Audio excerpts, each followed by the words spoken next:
Gonna go get up, gonna go join the revolution. Don't wanna be part of the problem, gonna be part of the solution. Gonna go get up, gonna go join the revolution. Don't wanna be part of the problem, gonna be part of the solution. Because the Leninist Marxists jumped the bloody gun. The revolution was over before it had begun. Cause Lenin and his idiots so wanted to steal the show.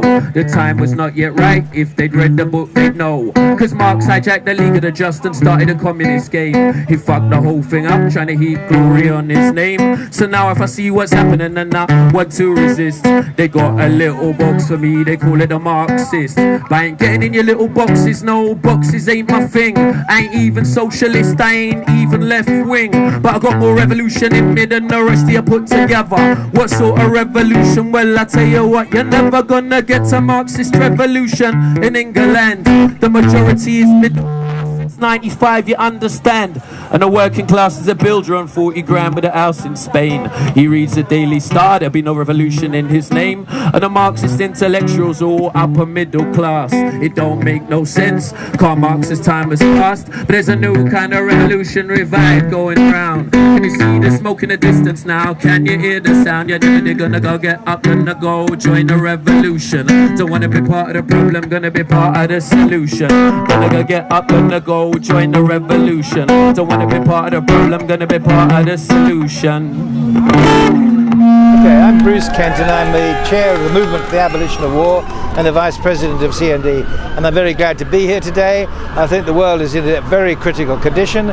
We've got the Bush world and the Blair world, which is really a world of military power, economic domination and ruthlessness, ignoring human rights and so on. And you've got another possible world, a world of justice and relief of poverty and so on. And I think the choice has got to be made, and today people are really showing that that decision has got to be taken. I'm John Rees, I'm co-founder of the Stop the War Coalition. If the rumours are true, for instance, that we'll be seeing some kind of aerial bombardment written off by the Bush administration of Iran in June, I think you'll find a wholly different response. People have mobilised in their hundreds of thousands. I think you'll find a much bitter, much angrier response from people on the streets of this country, and I don't think that this government or any subsequent government is in a situation to follow through that attack. I believe that response will come even if it's just the Bush administration. I think it's impossible for the British government in the current climate to follow suit. Garja Azuki, Steering Committee of Stop the War Coalition. I think that one of the biggest achievements that the Stop the War Coalition has made is to get Muslims, non-Muslims, people from different religions, different backgrounds together. And it really, for me, has been and continues to be the most inspirational movement that I've ever been involved in. I think the main achievement is to mobilise people. It's been just incredible. Not only everybody thought the main demonstration in '03 was that was it, and the fact that it's gone on month after month, year after year, I think is absolutely incredible. And we're going to see, I think, at the general election, those who supported this war are going to pay a price, and they should pay a price. We've made it impossible for this government to go to war with the Bush administration again, and that's a very serious issue because the Bush administration is making threats against Iran and Syria. I think we will be creating a situation where this government's held to account for the 100,000 deaths of Iraqis at the next general election, and I think we are in general raising the level of opposition to war in this country and internationally. If America goes for Iran or Syria, which I think we're stopping them from doing at the moment because the movement is still vibrant. This demonstration today on the 19th of March 2005 will again be a mass demonstration. I think Tony Blair, certainly in this country, will be in real trouble, and I think this time more people will not fall for the lies that both him and Bush and Blair are saying about Syria and Iran. There is much more we can do. There are many, many countries now, we know them, who will not support this. There are people on the Security Council who will never support another war.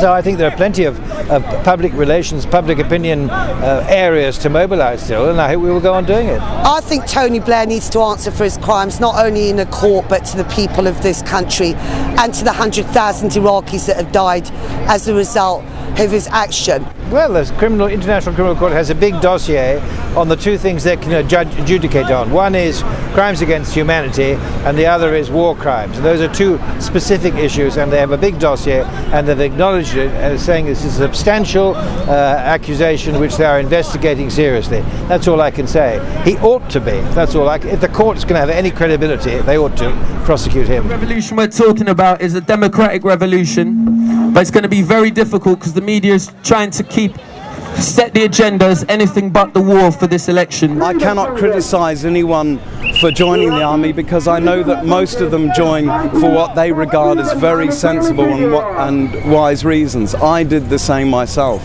and it took some time before I could see what the truth was in the world and see that actually the only way to get peace is through peace, through peaceful means, that violence creates more violence. In the same way that the war on drugs created more drugs, the war on poverty increased poverty, the war on terror is designed to create more terror, and our only answer to it is peace and the courage to stand behind who we are by nature, to rediscover our nature.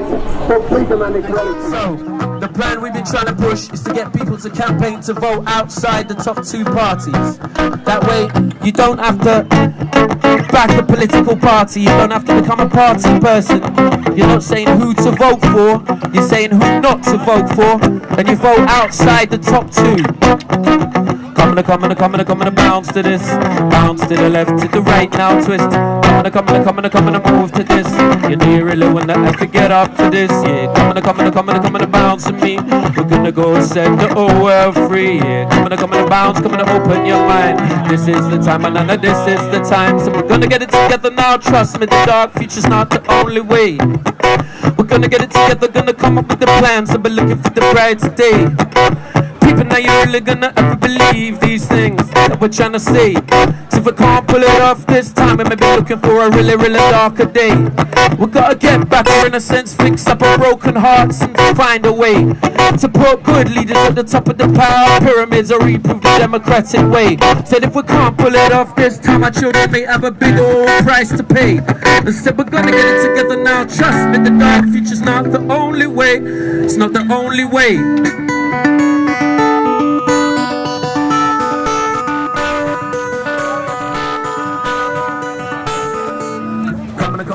Come and bounce to this, bounce to the left, to the right, now twist. Come and move to this. You know you really wanna have to get up for this, yeah. Come and now we're gonna roll with the demonstration. Now here we go. Come and bounce to me. We're gonna go set the whole world free. Breaking up the two-party system, we really got to be the very first step. Gotta show those idiots in parliament to show the population some respect. Cause we had millions on the street and our unified demands were totally ignored. So what does that say about democracy while our corporate masters took us to war? People tell me now, are we citizens or are we subjects of some fascist regime? Gotta get the unity back for the next election or forever surrender our souls to the machine. UK, we had to be complicit, vote different this time, we got our planning in advance. A vote different this time, no vote is no protest. UK, we may only get one chance. Come and bounce to this, bounce to the left, to the right, now twist. Come and move to this. You know you really wanna get up for this. Come and bounce to me. We're gonna go set the whole world free, yeah. When I see Peace Camp in Trafalgar Square, and when I see the people gathering for this march today, my optimism returns, and I start to see the power that we have as individuals as people start to join in. Choice between two parties that are right and further right. Come and bounce to this, bounce to the left, to the right, now twist. Come and move to this. But you know we know these things serious. Come and bounce. I said, bounce up and down like you was on Tony Blair said. Well, I never did ever wanna wish a man dead, but Tony Blair. No, that's not what I said. Come and bounce inside. Strictly the good vibe. Yeah, come on now, come. Here come the revolution. Well, come on, bounce. Shall I? I'll stop fucking this out. We're gonna get it together now. Trust me.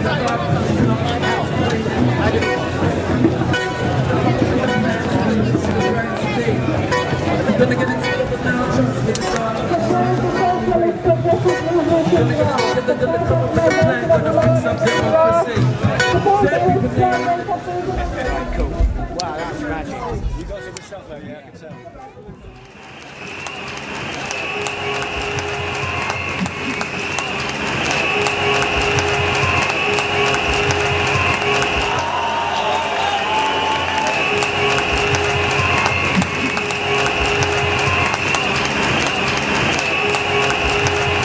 In the name of our Lord Almighty, the most gracious and most merciful, and on behalf of the Muslim Association of Britain, thank you very much for joining us on this, the 11th demonstration for the British anti-war movement. Once again, this is a great day and it's a great turnout. And if anyone is counting, it's the 11th consecutive demonstration when we have wonderful weather. So the Lord is indeed great. Let's not forget, my friends, that whilst we're here today to demand that our troops be brought home, we demand liberation for the Iraqi people and justice all over the world, we also have a battle to fight here at home. A phone call from Iraq just came through to the offices of the Muslim Association of Britain. And the caller said, we can see you on the TV through Al Jazeera channel. And they sent to you a message saying, thank you, you are our voice.